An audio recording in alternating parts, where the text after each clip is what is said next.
Que o bondoso Deus, Pai, Filho e Espírito Santo, nos abençoe e nos acompanhe nesse momento de reflexão, no sofrimento e na morte de Jesus por nós.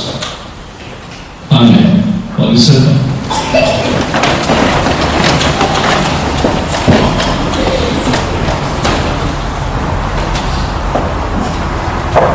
Estimados irmãos e irmãs, esta é uma história triste com um final quase feliz.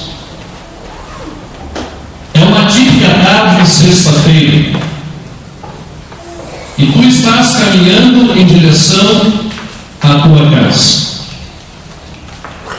Tu chegas em casa e sintonizas o rádio.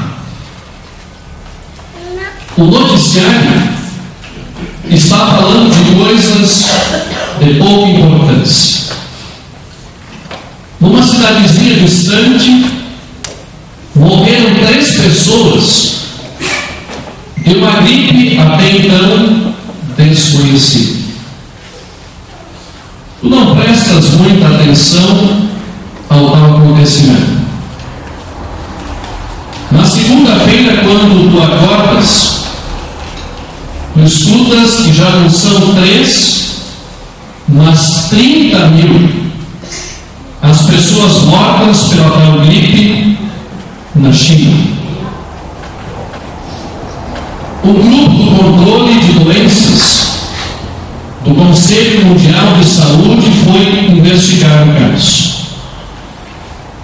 Na terça-feira já é a notícia mais importante, ocupando a primeira página de todos os jornais. Porque já não é só na China, mas também no Paquistão, no Irã, no Japão e na Austrália que a doença está. Enfim, a notícia se espalha pelo mundo. Estão chamando a doença de la influenza misteriosa.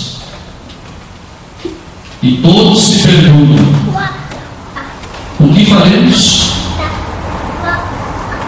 Então a notícia surpreende a todos. A Europa fecha as suas fronteiras. A França não recebe mais voos da China, nem de outros países onde se tenha comentado que a tal doença está. Tu estás acompanhando todos os meios de comunicação para manter-te informado da situação. E de repente tu ouves que uma mulher declarou que num dos hospitais da França um homem está morrendo pela tal influenza misteriosa. Começa o pânico na Europa. As informações dizem que quando você contrai o vírus, é questão de uma semana e nem percebes. Em seguida, você tem 4 dias de sintomas horríveis e morre. A Inglaterra também fecha suas fronteiras, mas já é tarde. No dia seguinte, o presidente dos Estados Unidos também fecha suas fronteiras para a Europa e a Ásia, para tentar evitar a entrada do vírus no país até que encontrem a cura. No dia seguinte, as pessoas começam a se reunir nas igrejas,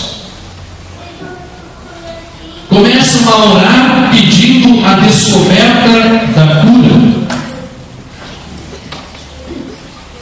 quando de repente alguém entra na igreja aos gritos: vi na TV, 2 pessoas morreram em Nova York. Em poucas horas, que a coisa invadiu o mundo inteiro, chegando também ao Brasil, ao Rio Grande do Sul e chegando à nossa Caxias do Sul.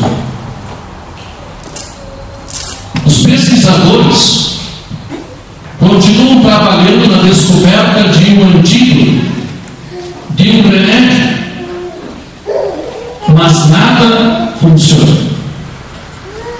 De repente vem a notícia esperada. Conseguiram descobrir o código do vírus. Agora é possível fabricar o remédio. É preciso para isso conseguir sangue de alguém que não tenha sido infectado por esse vírus. Cobre por todo o mundo a notícia que as pessoas devem ir para os hospitais fazer análise do seu sangue e doar para a fabricação do remédio. Tu vais de voluntário, junto com toda a tua família, junto com alguns vizinhos, perguntando-te o que acontecerá. Será este o final do mundo? No hospital, o médico sai gritando o nome que ele leu no seu cabelo. O menor dos teus filhos está do teu lado. Se agarra na tua jaqueta e te diz: é meu nome. E antes que tu possas pensar, estão levando o teu filho. E tu gritas: espere. E os médicos respondem: tudo está bem. O sangue dele é limpo. É sangue puro. Achamos que ele tem o sangue que nós precisamos para fazer o remédio. Depois de 5 longos minutos, saem os médicos da sala chorando e rindo ao mesmo tempo. É a primeira vez que tu vês alguém rindo em uma semana. O médico mais velho se aproxima de ti e diz: obrigado. O sangue do teu filho é perfeito. Está limpo e puro. O remédio finalmente poderá ser fabricado. E a notícia se espalha por todos os lados.